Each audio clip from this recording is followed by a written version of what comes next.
The NBA on TNT pregame show is presented by CarMax, the way car buying should be. In Sunday's comeback, Jalen Brunson had 26 of his 31 in the second half and overtime. And what we are seeing is the possible clutch award recipient. This Knicks team, again, 16-7 the clutch. That's second in the NBA behind the Cavs. 11-3 in games decided by 5 points or less. And Jalen Brunson, at that point of the game, it's what he does and what the Knicks are comfortable with. I've had the good fortune to coach a lot of great players, but I think the thing that about Jalen that's unique is the poise under pressure, and he can beat you a lot of different ways. He can beat you, with a shot. He can beat you off the dribble. He can beat you with a finish. He can beat you with the pass. He has the great ability to think on his feet, which I think is a huge asset. I'm gonna find a way. I'm gonna find a way to help this team win. It doesn't matter. It does not matter. I'm gonna find a way to help this team win regardless. We talked last week about that Phil Jackson rule. You got to win 40 before you lose 20. The Knicks are 40-20. They didn't win the 40 before 20. It's the fastest to 40 wins for the Knicks since 96-97. The question, though, is everyone's talking about the East like it's Boston, Cleveland, and a drop-off because they haven't performed well against the best teams. How do we honestly talk about the Knicks right now? They have a shot. They have a shot.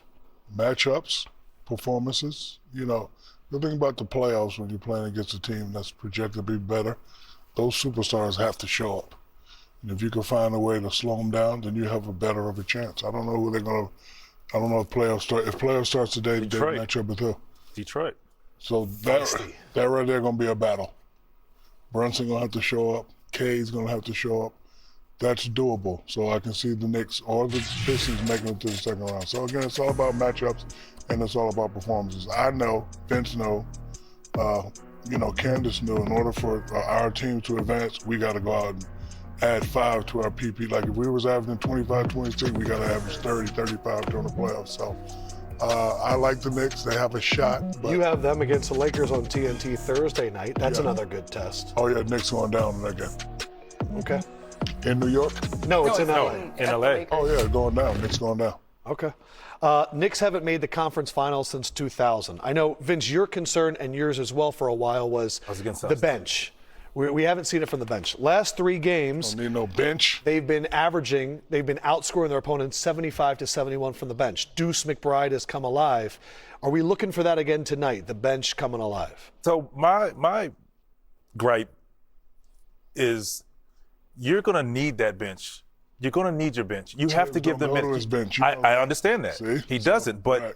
you can't play these guys heavy minutes and expect them to sustain that in the playoffs if you're talking about a deep run. Tibbs is not going to change. We know that. I get it. But at the same time, at some point, somebody needs to tap his shoulder and say, we got to utilize our bench. We got to give these guys some minutes. I mean, because what if you get a freak injury? Just not out for the season, now you have to go down your bench and feel comfortable putting in someone on that bench. That's always been a thing for me. It's like, utilize your bench when you have an opportunity to do so. You're up or down 20, the game's out of hand, sit your starters down. Give them a chance to have some rest minutes and then utilize these guys to get them game minutes because you may need them. So Robinson's healthy now. We know he's comfortable playing him. Deuce McBride. Now with Cat out, Precious Achiuwa is going to get some more minutes. So maybe this is the point of the year where the bench gets developed more and starts taking some time. I think everybody's saying what's wrong with the Knicks. They're sitting in the third position right now. They're 40-20. And they're 40-20. But I think those that are naysayers are saying they're 0-7 against the top 3 teams. However, by the numbers, they're 5-0 in overtime. So I feel like they're able to close games. Obviously, we've seen the heroics of Brunson and what he's able to do. I mean, he's shooting 68% from the field in the fourth quarter, 13 for 19 in the field goal in the last 3 games in the fourth. So we know who their closers are. We know what they need to do. I think that right now, this road trip, this 5-game road trip out west is going to be extremely telling. You're going to play against ascending Lakers team. You're going to play against the Clippers. And I think that Tibbs is going to have an ability, and the Warriors out west to conclude the trip. So I think Tibbs is going to have the opportunity to figure out the rotation with everybody if they can get Cat back. Yes. They can get Achua minutes and get Mitchell Robinson in. But I think this is where we're able to really see the type of quality basketball that the Knicks are able to play. And can they start fast and not play from behind? It is something the Knicks have done all year. Getting ready for this big matchup in the Garden. You can see Draymond is excited. Get a little autograph for Spike. Damn. Look at that. He's excited. I'd be excited too if Spike showed up with my jersey.